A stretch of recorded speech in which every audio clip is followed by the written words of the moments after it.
I'm Josh Arneson. I'm the town manager here in Richmond. I want to thank Jana Brown and Stephanie Smith mostly for putting this together and inviting the key players here to talk about the FEMA buyout elevation, relocation program as well. So I don't have too much to say. I'm going to sort of turn it over to Jana and Stephanie and the rest of the team here to introduce themselves and I think kind of get going. Great. Thanks, Josh. Hi, everyone. I'm Jana Brown. For those of you who don't know me, I represent Richmond and Montpelier. And really appreciate so much the folks from Vermont Emergency Management coming here to Richmond today in person so that we can exchange some information, have a bit of Q&A. And so thank you all so much for your work and thank you for being here. Thank you for inviting us and helping us put this together. So hi, everyone. Stephanie Smith. I'm the State Hazard Mitigation Officer at Vermont Emergency Management. So I manage our hazard mitigation program and happy to give an overview after we do intros. Hi, all. Brian McWalters, State Hazard Mitigation Planner, working with Stephanie on all that. I'm Kyle Midash. I'm the Regional Floodplain Manager for Chittenden County and Richmond specifically. So I kind of mostly work with Tyler Mesha or the zoning administrator on kind of permitting these things, technical assistance, kind of designs, kind of that more, nuts and bolts of what a home elevation would be or, buyout, things like that, kind of working with the town in permitting it and things like that. So do you want to Sure. give an overview? Start with an overview and mostly want to leave time for answering questions because I'm sure there are quite a few of those. I manage our hazard mitigation program, which includes planning and grants. The large grant funding that we have coming up following this July flooding will be FEMA's hazard mitigation grant program, and we can do a couple of different things with that for private properties. So we're anticipating probably 45 million total across the state in that program. With the exception of buyouts, there is a 25% match. So we can talk more about that piece too, but there's a required local match of 25%. But there's three main things which Josh alluded to at the beginning, which we can do, which is property buyouts, which is where we're purchasing a structure, demolishing it. It ends up in town ownership as open space in perpetuity. That's the very quick sentence on buyouts. There's a lot more to it than that. But again, those are 100% cost covered. So we're paying for all of the pieces of that and doing day before the storm property appraisal. So it's based on the value the day before the storm happened. Elevations, which I think is what most people in this room are interested in from our earlier conversations. So elevations are possible under that program, 75% FEMA funding. FEMA is going to pay for lifting the structure and they're not going to pay for other things. So there's a little bit of a making sure that we know exactly what FEMA is covering. We've done a few elevations since Irene, but not a ton. And they're a little more complicated. So there's a couple of things that we need in order to put in those applications. We need an elevation certificate so we know where your building sits within. And this is Kyle's area, who can speak a lot better to this than I can, which is why he's here. If there are questions on that piece. But your home would need to be elevated 1 foot above base flood elevation because that's the requirement in Richmond. And so figuring out how high that needs to be. And then having engineered designs that show that it's going to be a foot above base flood elevation at the end. So those are the pieces we would need to put the application together. So that understanding how high it needs to go, what the plan is for the structure. And there's a total which actually just went up. Do you remember? You don't remember what it is off the top of your head. I have the buyout number in my head. But I can find this quickly, I think. There we go. So the total project cost needs to be below 228,000, or we have to do what's called a benefit cost analysis. So there's a couple of things that can make that cost go higher. If something is historic, we're required to follow your historic requirements. So that might mean continuing siding down further. That can make the cost go up a decent amount if that's the case. But if the total project cost is under 228,000, and if the property is within the special flood hazard area, so there's a little bit of nuance here, then we can do it with FEMA funding at 75%. Again, very high level overview of elevations. I'm sure you guys have questions.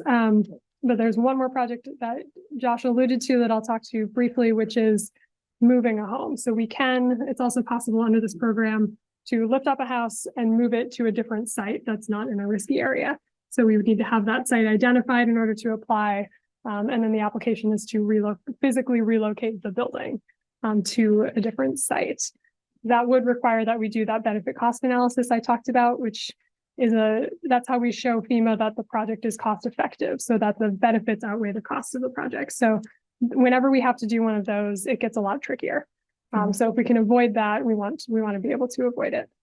But those are the three options in terms of projects for private properties. There's also one other piece I'll mention, and then I'll take it's open for questions, which is that there are some other things we can do, like larger river assessments. So we've done some scoping studies. Is that where you were going? Yeah, I wanted to explain the town kind of, yeah, okay, thank you, Stephanie. Yeah, so we can do scoping studies to look at potential alternatives. So it could be we're looking at a bridge that we know is undersized and we're going to do designs for a larger span bridge and figure out what that looks like. Or it could be we're looking at a larger area of a community and trying to figure out, are there constriction points where we could do a floodplain restoration project where we're removing fill, giving the river more space? Are there undersized structures like a bridge? We could look at a much broader area and figure out what options we have that could reduce risk more broadly. So one individual buyout reduces risk for that owner, but unless we can get a couple in a row and do a restoration project, we're not reducing risk more broadly. So that's also on the table and all of this needs to go through the town. So the town needs to be on board, willing to support the application. It's voluntary for the property owner as well. I'll stop there because I know it's a lot. There's a lot of detail. So do you want to open it up just for questions, Josh? And Sure. what people have? Well, I guess before that, just so everybody's aware too, the select board, a few meetings ago made a motion to generally in support of all three of these programs. So I think each individual application should still go back before the select board so they can sign off on that. But I have a high degree of confidence they're going to approve to work with every single person that wants to work in this program. As Stephanie said, the town sort of acts as sort of a flow through for, especially, I'm most familiar with the elevation program because when I got here, we were closing one out on Jones Mill Road. So I think the way that works is like the funding comes from the state, it comes through the town, and then it gets paid out to the property owner. And then the property owner is still responsible for that 25% match. And part of that, just so you're aware, is you then have to follow all procurement guidelines from the town as well. So you can't just go, hire somebody to do it. We have to go through the bid process and make sure that we're following the procurement guidelines for the town and for the state and for FEMA. So it does get a little bit complicated to access that funding, but that's what we have to do to make sure that we're following all the right rules. I think that's sort of, and like you said, I think with the Jonesville property, there was some question over certain things, like the beams, I think were rotted maybe, and there was a question, would that be covered or not? I forget what the answer was, but like you said, it's just the elevation. So if you're doing the elevation and you're like, oh, we're going to re-side it as well, the siding wouldn't be covered. You could maybe add that on with the contractor, but that wouldn't be covered. It's just the FEMA or just the mitigation portion of it. Yeah, and FEMA tends to put a pretty heavy line between fixing things that broke and doing mitigation. So if this is the mitigation side of it, so it needs to be structurally sound enough to be lifted. And they're not going to pay for those fixes through the elevation process. So that's all I had for sort of extra insight, but if anybody has questions or. Anything, Kyle, you want to? Yeah, I mean, I guess there's cost wise, there's a couple different ways to break it apart, right? There's the work itself, that the contractor is gonna do, and then there's gonna also be an engineer involved to draw up those design plans, and then there will also be a probably engineer surveyor at the same time to collect those elevations. So I think where a lot of people get tripped up is hey, it's going to cost this much. But then when you get into, and especially with the FEMA funding, you're really going to have all that stuff well documented. So you're going to have an engineer, you're going to have a surveyor. You're going to run into some incidentals, I think, more than just the cost to lift the house. Just to be aware of all the costs involved and how that's kind of broken up. You might be involved with a couple different people to do it. And there's one other piece that prompted for me, which is that there's a requirement if you elevate the structure that either you have a LOMR, so a letter of map revision showing that your home is now out of the special flood hazard area, or you're required to have a deed with the town for the property that requires continual flood insurance in perpetuity. on the property. So the flood insurance should be less because the risk is significantly less. But there is that requirement as well. So you're required to maintain flood insurance in perpetuity. Yeah, so again, that might be something that like you talk to your insurance company about ahead of time and be like, hey, I'm thinking about elevating this so high up, like, can you give me a quote? What would that be if I'm required to keep it on for the life of the property? Yeah, just like the other kind of little pieces to think about, the costs involved with it.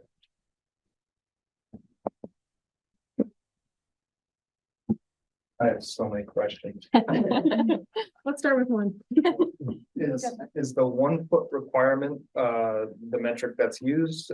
Or can you elect to try to get higher up out of the water? Because Yeah, I'll say, no, every 10-year thing that's happening every other year is probably not absolutely. gonna get any better. Yeah, so the FEMA minimum is at or above the base flood elevation. Richmond has 1 foot above. Our state model bylaws are 2 foot above. And then like 3 foot above regulations are mostly like coastal type things. For like wave surge. So 2 feet above is kind of our state standard, but like if you can and want to keep going, like you can keep doing that. Yeah, absolutely.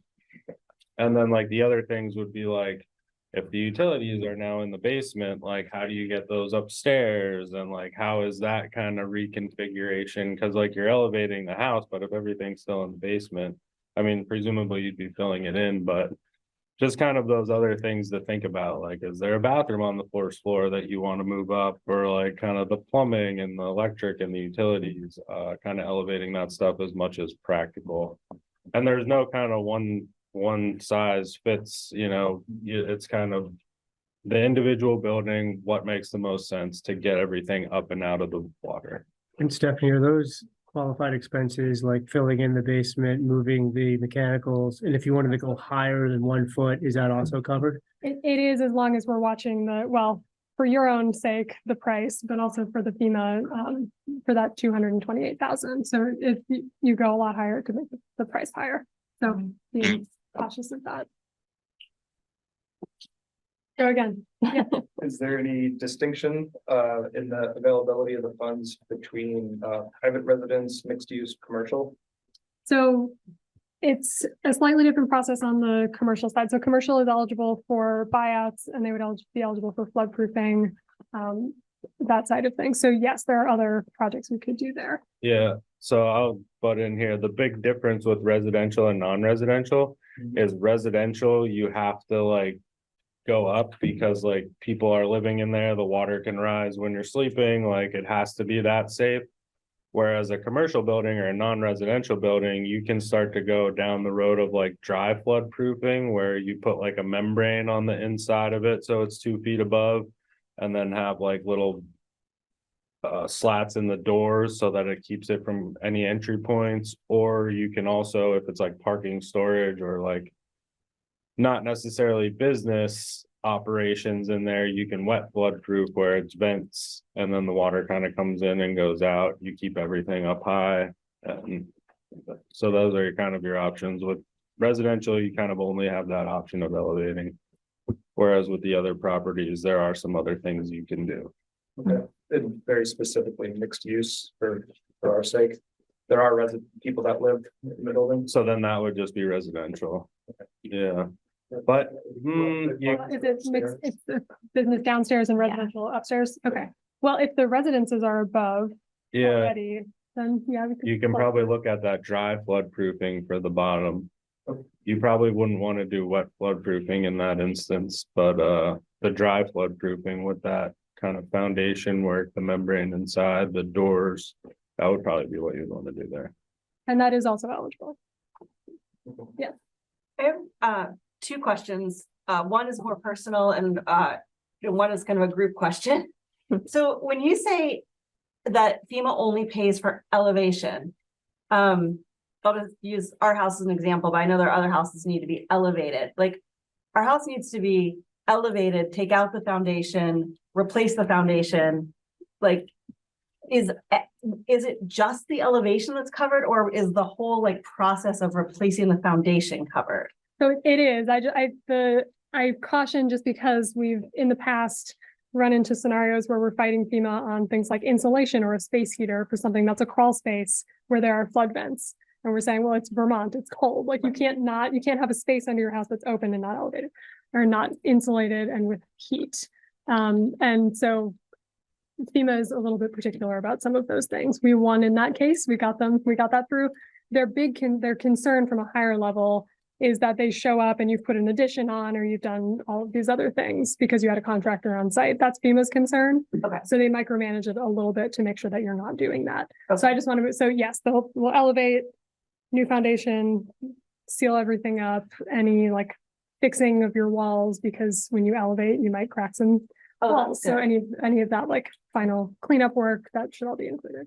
Okay, thanks. Yes, I think the siding example is good. Okay. And then just from a group perspective, there are a few of us here that all live on, or many of us here, all live on one street. Mhm. And both like the parking lot, the street, the homes are continuously getting flooded because I think the term is the flood basin, like Volunteers Green is the flood basin where water's supposed to go. I don't know if is that the right term?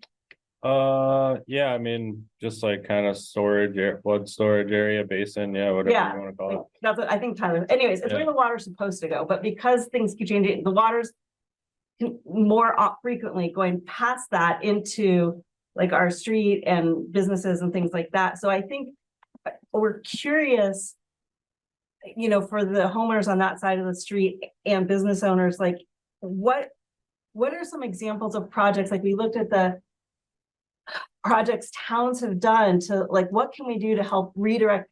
Is there anything we can do so the water doesn't keep, you know, coming up onto our street and over the street? And is it all of us elevating our houses? Is it redirecting the water? Like what I don't know the options. Are there options? Yeah. Yeah, that would be, you know, like the engineering scoping study. So you would want to get an engineer to kind of look at the hydraulics of the site, look at the contours. Where's the water coming from? Where's the water going? I mean, I think the issue here is kind of, we are in a big map floodplain, like it's pretty big. And the water is able to come in from the Winooski. You know, it probably doesn't drain very well. There's like a whole number of things that could play into the situation. So I think that's like the other piece to it is like, do you look at the scoping study? But then at that point, it's like, okay, we did a scoping study. You know, you might end up going to the elevation piece anyway. So it's just how long do you want to wait? How long do you want it to go? Yeah. What we could do, sorry, and then we'll get back to questions, is so we can do scoping under this hazard mitigation grant program round. The requirement for FEMA is that if we scope under that funding round, we have to be able to submit projects under the same funding round.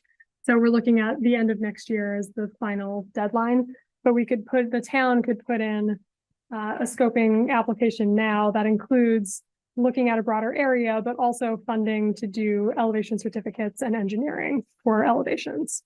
That could all be wrapped into one scoping application. And we can help you put that together if that's of interest. So that does have a 25% match. But then at least we can help you guys get those elevation certificates and get the designs. Yeah. And maybe that approach informs a little better of like how high to elevate and like, you know, what are the risks. Right. So that comprehensively, that's probably a good approach, just kind of seeing what the water is doing and then seeing how you mitigate from there. Mm-hmm. Yeah, I'll send you those application forms, Jeff.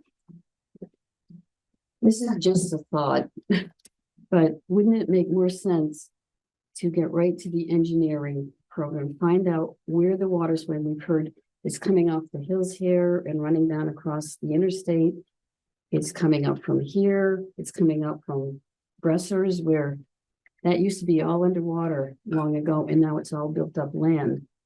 And wouldn't it make sense to get an engineer in right away and find out, rather than worrying about lifting up our houses or going to FEMA for this and that, let our houses be. And I know you need massive repair and there are other people, but if you're going to the source of why the river is overflowing, I know times have changed. We get heavier rains and we're going to continue to get heavier rains, but you have to find out, what can we do? And I know a law was passed a long time ago that you can't dredge the river. I grew up here and they dredge the river. Now and then you'd have a minor overflow, but nothing after the massive flood. Why can't we go back to dredging the river? We never had islands. If you stand on the bridge here, you can see islands all the way down of land that's built up.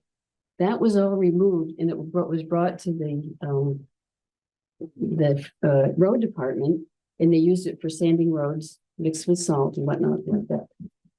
But it seems the problem is that we've got to find a place for the rain to go and the river water to stay lower, rather than spending all this money on raising our houses. Unless you've already had damage, but it just seems like we're going around, like going through the back door first. Yeah, no, I agree with the engineering study. I think that is the most comprehensive way to address this and kind of understand what's happening.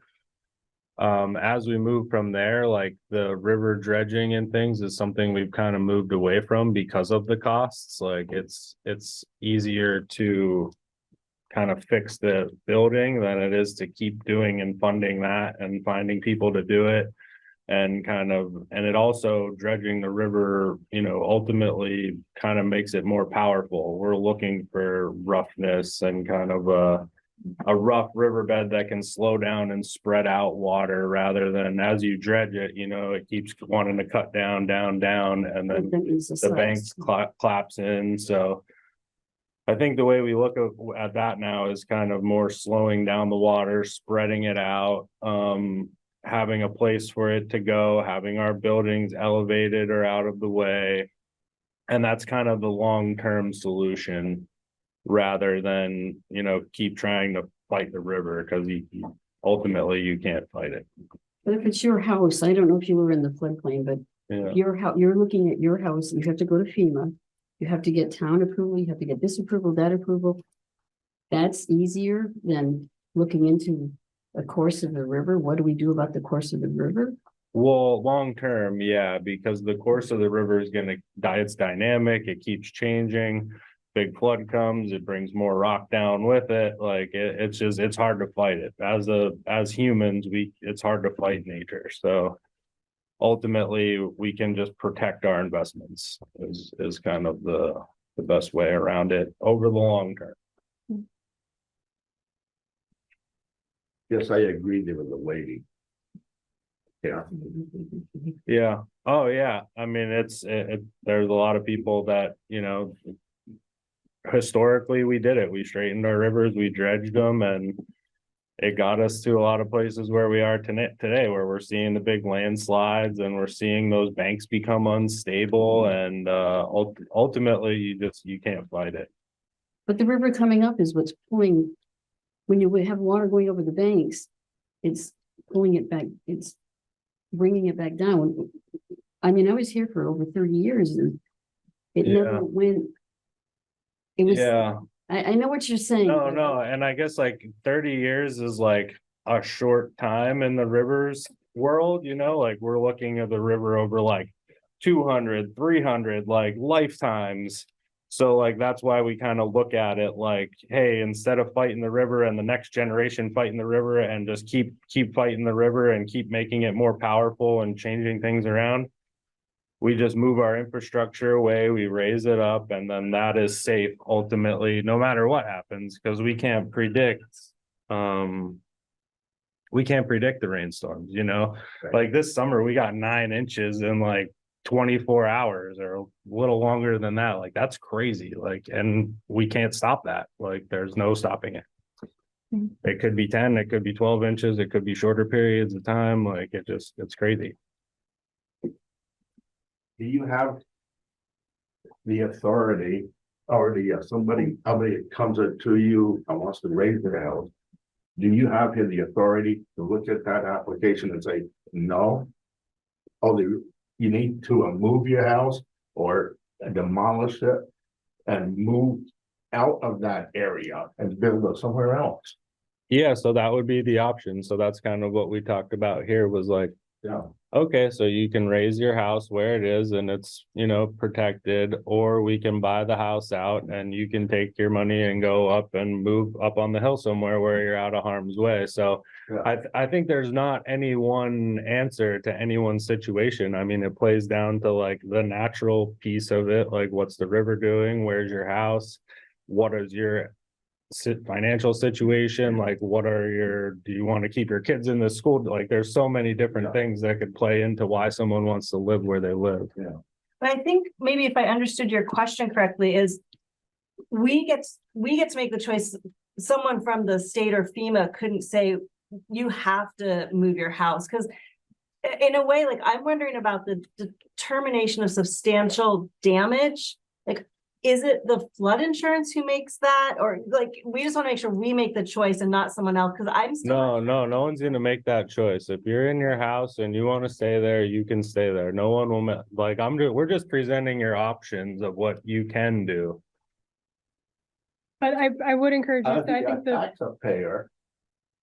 taxpayer, then my money is circled around to you. And I'm tired of a rebuilding in the same area, so it gets flooded again, destroyed again, and they fix it up, it gets flooded, destroyed, back and forth. Somebody needs to say, move out of there.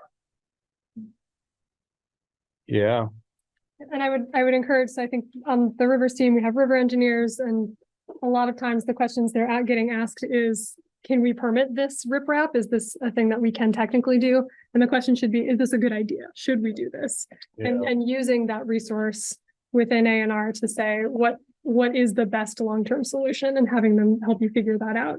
Instead of just saying, this is what we want to do, let's just do it. You can do that, but I would encourage you to flip the conversation a little bit to, what should we do? I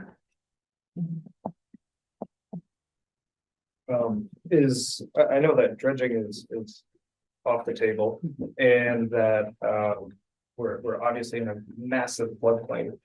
But is there any sort of diversion opportunity? And I know that's more to the scoping thing, but I hope a levee or whatever isn't a stupid idea, but is there anything that we can do to just divert enough water from the concentrated population of where we are? yeah. Also acknowledging that that has to go somewhere, so someone else down the way is just receiving that as well. But, Yeah, I mean, floodplains are tough, like, Yeah. you can't control them, like, the water goes a path of least resistance. I remember digging holes at the beach when I was young and just watching it Yeah. collapse in. It is what it is. Yeah. Yeah, and then the diversion thing, like, that's kind of outside, like, that's why you have to get an engineer to kind of look at all the hydraulics of how that goes, like, I can't just come up with like a random idea. I know, but does it fall within the FEMA funding thing? It does, and I can give you examples of things we've done in other communities. I don't know what will make sense here necessarily. But larger floodplain restoration projects where we're taking an area, removing fill that's been added over time, giving access back to the river in a flood event. We've done infrastructure projects like in Brandon and giant overflow culvert, where instead of the water going across downtown, it's going under when it's high. So most of the time that's empty, but now it's another option for water to flow. So there are things depending on the area where that might make sense. But it's going to be that scoping assessment that helps you figure out what projects could fit here, because it's going to be incredibly place dependent. Why do we have to wait so long to get an engineer, please? Well, if we would have to put in an application if you guys want to do that and get FEMA funding, or if the town is able to fund it, you could go ahead, but. That would seem like a quick solution for a lot of people, is to get that money right there. If the money is here, don't you think, instead of expecting everyone to raise their houses and everything? But I think that's a longer term, we're talking a longer term, larger solution with like some sort of change to keep the water away. I think even if you get the engineering done now, construction for something like that would be years probably. So the elevation, I think, is actually, I mean, maybe correct me, but I think elevation that process is probably quicker and more. Like, I don't really know what the options are for keeping water out of Esplanade. And if you do it out of Esplanade, well, what about Conklin Road or other areas, And right? it might be that there is no easy solution that's going to reduce risk more broadly. And then elevations do make the most sense. But yeah.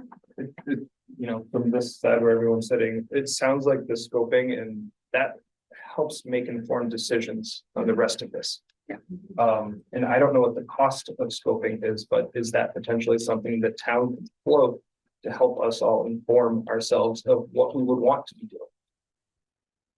And can I, oh, sorry, No, go- before you answer that, what is the timeline? Because if I'm hearing correctly, I think the town could put in an application.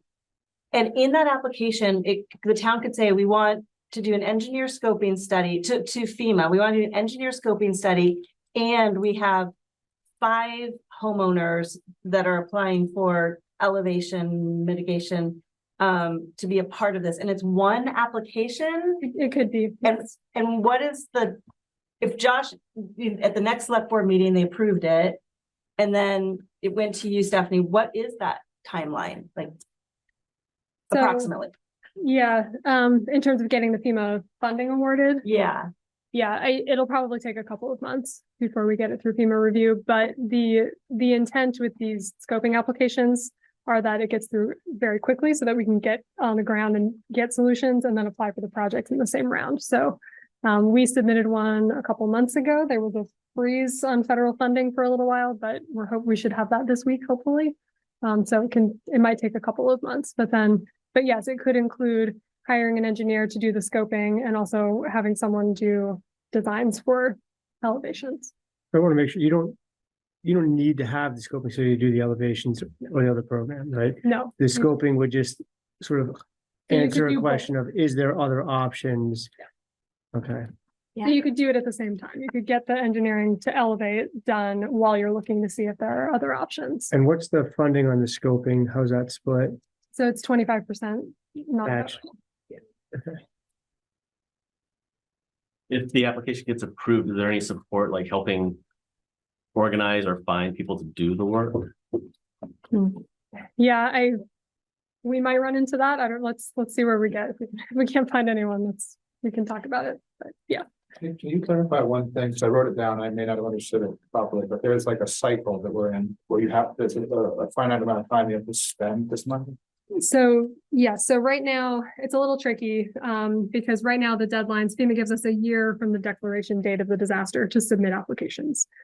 So we have until July. But I can really easily request 2 90-day extensions, which I will do.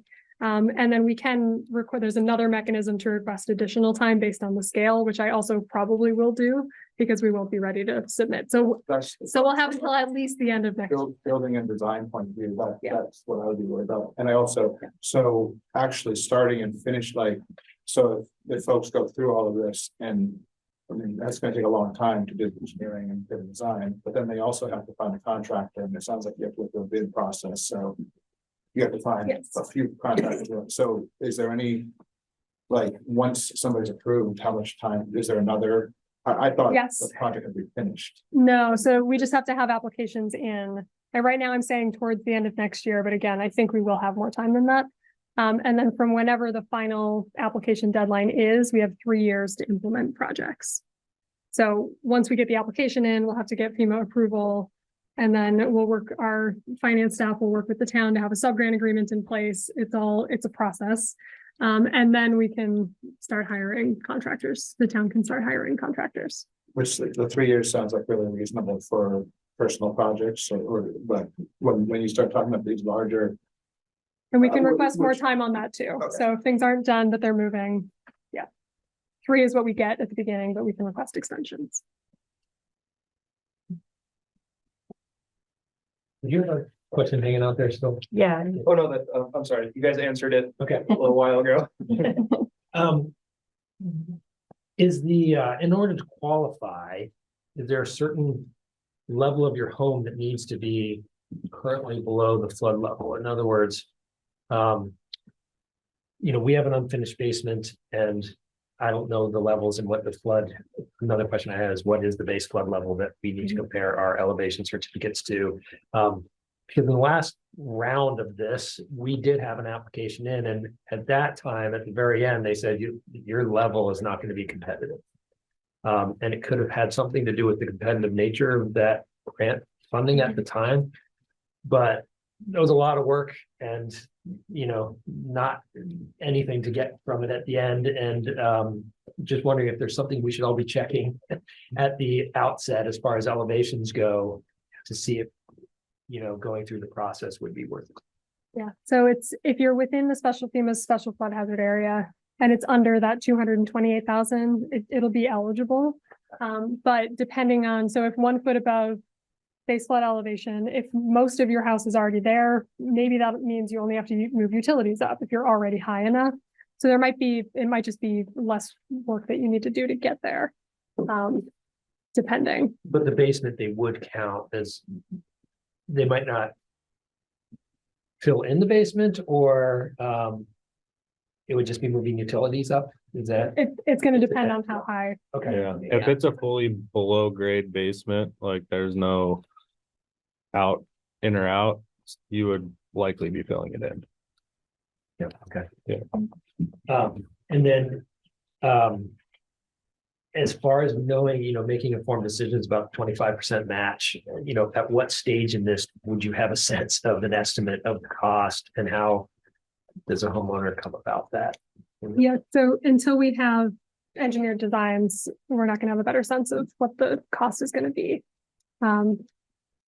So it's gonna take until if we do that scoping assessment, it'll be 25% for the engineering to start, and then we'll have a better sense of what the cost is going to be from there. Yeah, but the scoping assessment is different than individual elevation, right? So in an individual elevation, you would still need the engineer to look at that specific structure to determine the cost, the engineer's estimate of the cost to elevate. Mhm. And then the homeowner is responsible for 25% of the engineering and then 25% of that. So yeah, I think you have to kind of put a little money into the engineering to then understand the full amount of the project. That's kind of what I was saying before, is it's gonna kind of be pieced out with Right. different contractors, their engineers. So yeah. Is But there I think also, like, as one of you starts going through it, you might start to find people that are familiar with it to get better figures. Like when we were doing the flood recovery work, we had some people from FEMA or from Florida, like our state program, but in Florida, come to help us. And they were giving figures, or like their ballpark figure was like $100 a square foot to elevate a building. I don't know how true that is, but that is kind of Florida. That's what they told me. So I think once you start to really look into this, you'll start to kind of get some more figures like that to kind of price out your projects a little better. Is there any data or averages from the state on recent elevations that have happened in Vermont? It's been a few years since we've done one. I don't know if you. Yeah, I'm not aware of. Oh, you haven't done too many lately. Okay. Yeah, No, there were some immediately following Irene, yeah, immediate, longer term, but yeah. But yeah, it's been a few years. yeah, I mean, it's been- and it's been Pre-flood this year, there was very little home interesting. mitigation Okay. work going on. Anything pre-2020 as far as pricing is out the window because of Yeah. inflation. Okay. I know the state has 4 or 5 historic buildings along State Street in Montpelier. And I know for the sake of filing their own FEMA paperwork, they're probably going to be getting some estimates on the cost of elevation and other mitigation activities.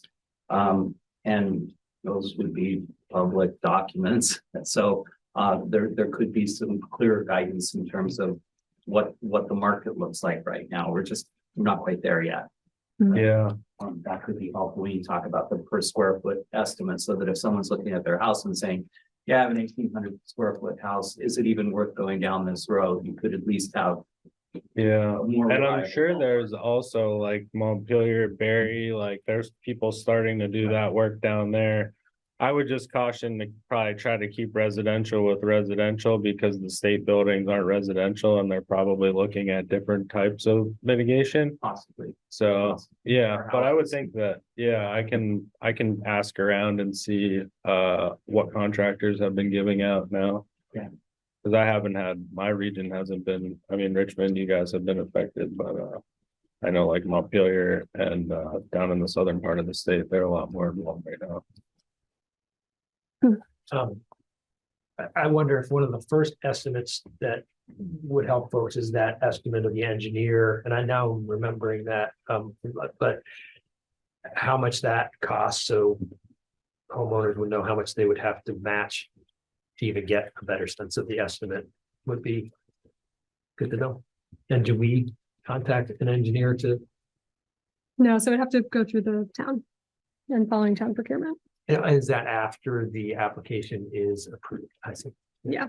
Interesting. But we could, the application doesn't need to say, we're gonna do designs for these 5 houses. Like it can be, we're gonna design elevations for a set of houses. Here's a rough number. And then we can get a better sense once someone's hired of what that's gonna cost before any of you commit to it. So it could be, we run it that way. Does that make sense? Is that a separate application than the individual elevation applications? Yes. I see. So the individual, yeah, that helps. Yeah, so this is the building application, and then it's a separate application from there. Tyler, you had a question? Oh, yeah. Is there any additional resources, through FEMA or in our case SBA that would low interest loans, grant programs, anything to offset that 25% cost that might be a really tough burden for some of us? I think you can use SBA. I don't know if you know more than I do on that. Yeah, I'm not sure. I would think that you can use. Let's just take that one off the table for the sake. Yeah. Yeah. Yeah. But It needs to be non-federal, so it needs to be a source of non-federal funding.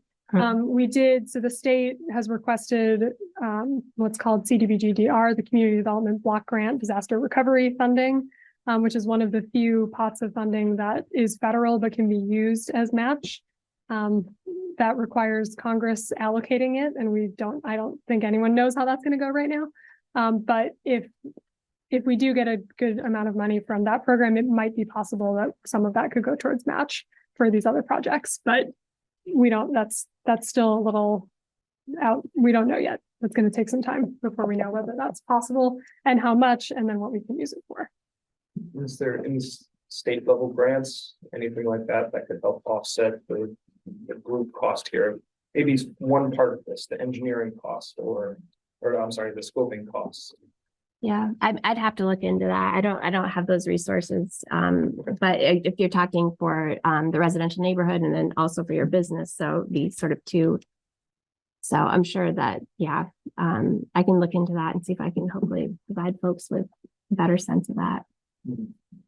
And there is potentially, so if it's a substantial damage, and maybe you know more about this than I do, the the cost of compliance. Yeah, if you had flood insurance and you were substantially damaged to the point where you have to mitigate, so I will just go down the substantial damage thing right now, because you probably have heard about it over the summer. Substantial damage is when the flood damaged 50% of your building pre-flood building value. Just the building, the assessed value of only the building, not the land. So if 50% or more of that building is damaged, so your cost estimates to bring it back to the pre-flood condition are over 50% of what it's worth, you have to then elevate or otherwise mitigate. So wet floodproof, dry floodproof. So then if you have flood insurance, there's called what's increased cost of compliance. So they recognize like, hey, flood damage, it's going to cost you X amount of dollars. I think the limit now is like 30-some thousand, 33, 32. So you can get that up to that amount to mitigate the building again, but that's only if you have flood insurance. But that can go towards the match, if that's the case. It's very, sorry, I can see your face. Wait, It got very complicated. yeah, I'm sorry, I'll say two things. Yeah, and just on the match funding too, I just don't, if anyone knows about any of the money that the philanthropic money or fundraise money, I think we would all be interested in that. I might need your help. So we're waiting to hear about the substantial damage. We're still waiting to hear from our insurance company. The 30,000, is that the maximum that an insurance company can give? Is that Well, no, so this is just, so you will get your payout for whatever it was, but you can add on 30,000 to raise it. okay? Yeah, no, sorry. Okay. Yeah, no, your flood insurance policy is your flood insurance policy. This is what's called ICC. Okay. So if you talk to Tyler and he's like, hey, you're substantially damaged and you have to elevate your building, you can leverage your flood insurance for another 30,000 to get that done. Okay, thanks. And I had one other question. I keep getting confused between if our insurance company or if Tyler decides if it's substantial damage, because our assessment is on our property and the building. It sounds like insurance can take just the building. So is it insurance or Tyler who decides if it's substantial damage? That would be Tyler in conjunction with myself or, you know, because and that's based on information you provide, right? So like, if you have a recent appraisal, you can use that value. And then you would need your construction cost estimate. And that would be your own. So like, you can work with Tyler to come up with the substantial damage based on the information you have. The more information he has, the more accurate we can make a determination. Okay. So I'm just a little confused because when I talked to Tyler, he talked about making a substantial improvement determination and the process we go through is that, but he doesn't do anything about. So same thing, substantial improvement is just sunny day substantial damage. So you have a house in the floodplain, you want to put an addition on, you want to put new windows, new kitchen. If that cost gets up to 50% of the building value, you have to mitigate because FEMA in an insurance world is like, hey, now you have substantially increased the value of this house. It's going to cost more to insure. It should be flood mitigated.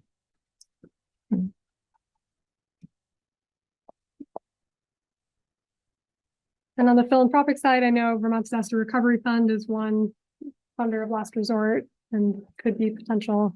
And then Vermont Community Foundation has a new program, I think in partnership with Vermont Disaster Recovery Fund. So there's other philanthropic potential options out there too. I was just gonna add, like, so I don't know, it took us several months, but we do have engineering. So for anyone who's wants to compare notes, and I'm also thinking, Josh, about if the town applies for this, who's gonna help coordinate and manage it all, knowing our town resources. Josh is like me, but it's gonna be hard because it's gonna be a lot. I don't have a solution for that, but so we have engineering appraisals, that's just of our home's damage, which is different than most of everyone else's. And then we did finally, after months, get a quote for lifting and a foundation fill. It's a very Vermont style quote, but because it was really hard to get. But that, I guess we would still need a new engineering quote if we go through this program, but it can help with estimates of cost for some folks, but I think ours is much higher than other people's. I think. I'm just offering if anyone wants to talk about it. Yeah. Yeah, I mean, I think just generally with that, like when you have more of a square house, it's kind of easier to lift. When you have things with little wings and different pieces to it, it gets a little more complicated. Okay. So I think like I said earlier, kind of each situation's different. I think that you guys are all trying to go through it. That's really going to start like, hey, what happened with you? What was the contractor? Kind of being together in all this is really going to help you all get through it and what's the best, and kind of I encourage that collaboration. Yeah. Does Richmond have a long-term recovery group? Is that in process? We don't yet. I think there's something in process. I haven't been that's the sort of separate group, right? Yeah. Yeah, and so disaster case management is in the works. I don't think that's final yet, and it's a little out of my lane, but that will work through the long-term recovery group and help provide resources and support, but it's not set up yet. I think they're setting up through Capstone. Yes, there will be staff positions hired in the Capstone agencies across the state. Yeah. And would they be able to help like Josh with the management of this process, or they would help individuals? They would help you guys. Oh. Yeah. Yeah. I'll take anything. Yeah, I actually just heard it on VPR on the way up here that there's 10 case managers coming. So I think that will be really helpful to kind of help navigate the process. I wanted to introduce myself. I'm sorry I came late, but my name is Jessica Nordhaus and I direct community outreach for Congresswoman Becca Ballant in the Vermont office. And we have been, as with the senators' offices have as well, we've been working in conjunction with them to help support all of you in your engagement with federal agencies, including FEMA. And I think we're incredibly lucky to have such good state partners, and we are also acknowledge and are incredibly frustrated with how slow FEMA can move sometimes. And so I would welcome any of you to reach out to our offices, or if you already have a conversation going with one of the senator's caseworkers, by all means, keep them in the loop in this. And if there's ever a way that we can help push on FEMA a little bit, at the federal level, we would be happy to do that. That goes for town, state, or individuals. So I'll leave some of my business cards, and feel free to reach out to our office if we can be of assistance. So I know I've got to wrap up here, and it sounds like maybe we're reaching sort of a spot where people have their questions. I guess maybe are there any last questions, or did you want to, is it worth to take a walk or a tour at all? This I don't know, that was part of the Happy to, yeah. thought. Yeah.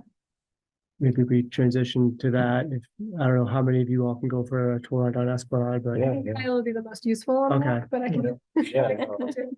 and orientation wise, it's you can walk there from here. Maybe you do that. I don't know how familiar you are with our area, but okay. Well, then maybe I'll turn it over and you guys can take that walk. We'll stop the Zoom right now. And thank you all for being here and answering the questions. Really appreciate it. Really informative. Yeah, thank you so much. Thanks for all the community questions as well.